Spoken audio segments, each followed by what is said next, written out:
Hello hi welcome to R K properties Trivandrum. ഇന്ന് നമ്മൾ പരിചയപ്പെടുന്നത് ട്രിവാൻഡ്രം സി ഇ ടിന്ന് വാൽക്കൽ ഡിസ്റ്റൻസ് ആയിട്ടുള്ള ഒരു പ്രോപ്പർട്ടിയാണ്. അതായത് സി ഇ ടിയുടെ ഫ്രണ്ടിൽ നിന്ന് നമുക്ക് നടന്നു പോകാൻ പറ്റുന്ന 1/2 കിലോമീറ്ററിൽ വരുന്നൊരു പ്രോപ്പർട്ടിയാണ്. ഫ്രണ്ടിൽ 4 മീറ്റർ റോഡോട് കൂടിയിട്ട് വരുന്നൊരു പ്രോപ്പർട്ടിയാണ്.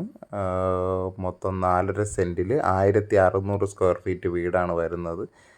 ഫ്രണ്ടിൽ കാർ പോർച്ചാണ്. കാർ പോർച്ചിൽ നിന്ന് നമ്മൾ വീടിൻ്റെ എൻട്രൻസിലോട്ടാണ് പോകുന്നത്. ഇപ്പം വീടിൻ്റെ പെയിൻറ്റിങ് നടന്നുകൊണ്ടിരിക്കുകയാണ്. അപ്പം കുറച്ച് സാധനങ്ങളൊക്കെ അങ്ങോട്ടും ഇങ്ങോട്ടും അതുകൊണ്ട് ഇങ്ങനെ വലിച്ചൊക്കെ ഇട്ടിരിക്കുകയാണ്. ഇതാണ് വീടിൻ്റെ ഒരു കിണർ വരുന്നുണ്ട്, ഫ്രണ്ടിൽ തന്നെ വരുന്നുണ്ട്. അത്യാവശ്യം വെള്ളവും കാര്യങ്ങളെല്ലാം വരുന്ന കിണറാണ്. ഇത് ഒരു സിറ്റ് ഔട്ട് ഏരിയ ആണ്. അതിപ്പം ക്ലോസ് ചെയ്തെടുത്തേക്കുവാണ്. അതിന് ഗ്രില്ലൊക്കെ കൊടുത്തൊരു സേഫ്റ്റി എന്നുള്ള രീതിയിൽ. ഇവിടെ ഒരു ലേഡി മാത്രമാണ് ഇപ്പം കറൻറ്റ്ലി താമസിക്കുന്നത്, അതുകൊണ്ടായിരിക്കും. ഇതാണ് ഈ വീടിൻ്റെ നമുക്ക് ലിവിങ് ഏരിയ. ലിവിങ്ങും പ്ലസ് ഡൈനിങ്ങും ഒരുമിച്ചാണ് വരുന്നത്, സെപ്പറേറ്റ് ചെയ്തിട്ടില്ല.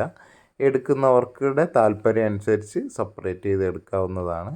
അത് കഴിഞ്ഞ് താഴെ ഗ്രൗണ്ട് ഫ്ലോറിൽ 2 റൂംസാണ് വരുന്നത്. ഇതാണ് ഫസ്റ്റ് റൂം.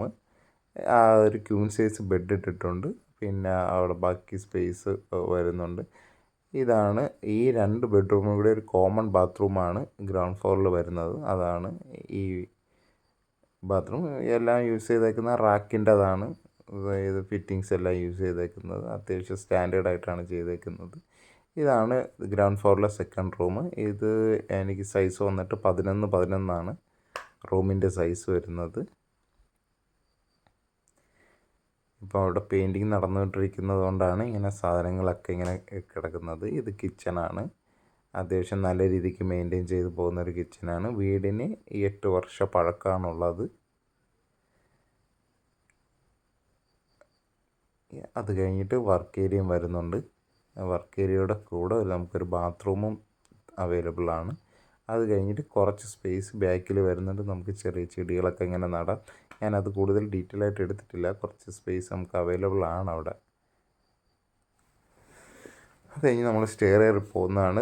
ഇത് വാഷ് സിങ്കാണ്, വാഷ് ഏരിയ ആണ് വരുന്നത്. അതിനകത്തോട്ട് കുറച്ച് സ്പേസ് ഉണ്ട്. അവിടെ നമുക്ക് വാഷിംഗ് മെഷീനും ഇൻവെർട്ടറൊക്കെ ഉണ്ടെങ്കിൽ ഒരു ബോക്സ് ചെയ്ത് അതിൻ്റെ അകത്ത് വയ്ക്കാൻ പറ്റും.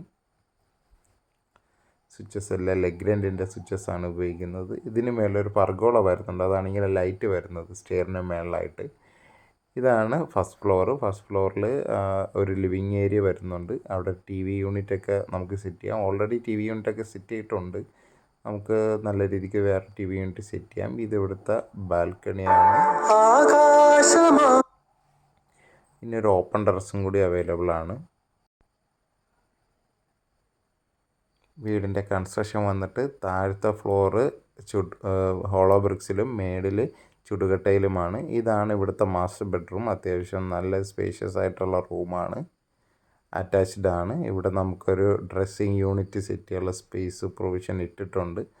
ഏതാണ് ബാത്റൂം അത്യാവശ്യം വലുപ്പത്തിലാണ് ചെയ്തേക്കുന്നത്. ഇത് നമുക്ക് ഓൾറെഡി വെറ്റ് ഏരിയയും ഡ്രൈ ആയിട്ട് ഡിവൈഡ് ചെയ്യാൻ കണക്കിന് നമുക്കൊരു ഗ്ലാസ് പാർട്ടീഷൻ കൊടുക്കാവുന്ന രീതിയിലാണ് ബാത്റൂം ക്രമീകരിച്ചിരിക്കുന്നത്.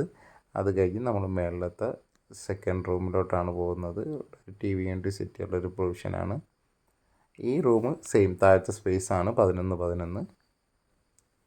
ഇവിടുത്തെ ബാത്റൂം നമുക്കൊരു പാർട്ടീഷൻ ഗ്ലാസ് പാർട്ടീഷൻ ചെയ്യാവുന്ന രീതിയിലാണ് ഇൻബിൽട്ടായിട്ട് ചെയ്തേക്കുന്നത്. ഈ വീടിന് ആസ്കിങ് 75 lakhs ആണ്. മൊത്തം 4.5 സെൻറ്റിൽ 1600 സ്ക്വയർ ഫീറ്റ് വീടാണ്. എൻക്വയറി ഉണ്ടെങ്കിൽ വിളിച്ചാൽ മതി. ഞാൻ നമ്പർ ഡിസ്ക്രിപ്ഷനിൽ ആഡ് ചെയ്തേക്കാം.